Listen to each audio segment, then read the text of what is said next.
As we walk together through Holy Week, or rather walk with Jesus throughout the week, we come to a seminal event.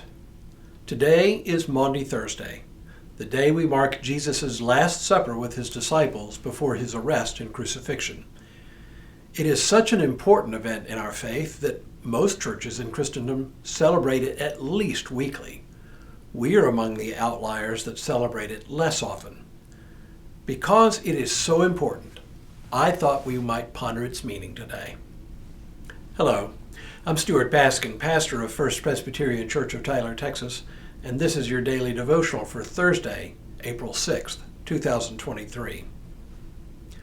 The Synoptic Gospels tell the story of the Last Supper only briefly.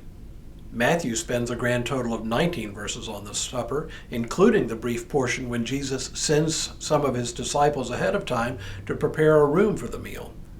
Mark tells the story in just 14 verses, while Luke takes a whole 32 verses. By contrast, John takes 5 full chapters to tell the story. Since we will read from John's account at tonight's service, I'm choosing to read from Matthew's account this morning. Let me read a portion of Matthew's account. This whole passage begins with Jesus directing some of his disciples to prepare a room where they may eat the Passover meal together. When evening comes, he takes his place with the disciples and then immediately announces that one of them will betray him. After Judas says, "Surely not I, Rabbi," Jesus responds, "You have said so." And as quickly as that, we read, "While they were eating, Jesus took a loaf of bread, and after blessing it, he broke it, gave it to the disciples, and said, 'Take, eat, this is my body.'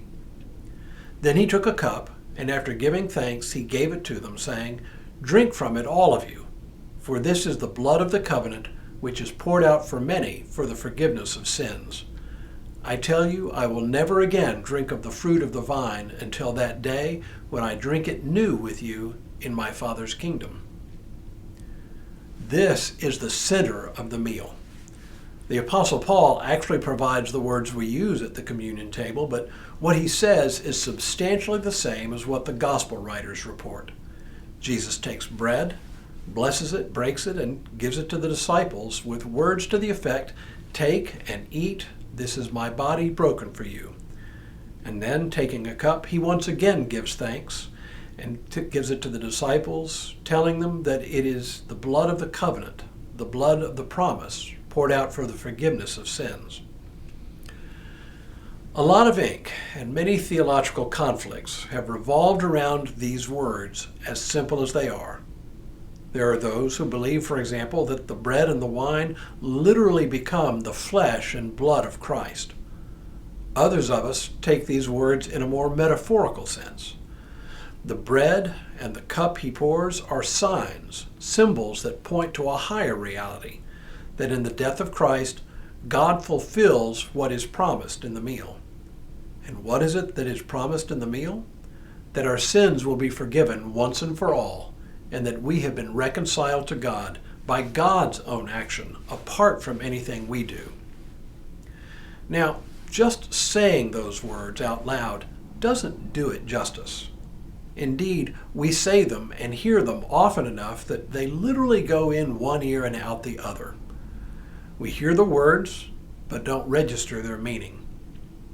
At the risk of oversimplifying the meaning of the Lord's Supper, the words of institution, and the crucifixion, let me just say this, knowing that there is an almost infinitely deep well of meaning here. The symbols of bread and wine point us to God's mercy. We sometimes use the words, "Taste and see that the Lord is good." This is it in a nutshell. All esoteric theological debates about what happened to the bread and the wine, as important as they may be, fade into the background compared to the knowledge that we gain through the senses of touch and taste and sight and smell, and that we are God's beloved children, and that through these things, somehow the suffering and death of Jesus Christ changes our reality. No longer do we need to feel estranged from God, but rather welcomed home once again. Anyway, that's what today holds for Jesus in this most important week.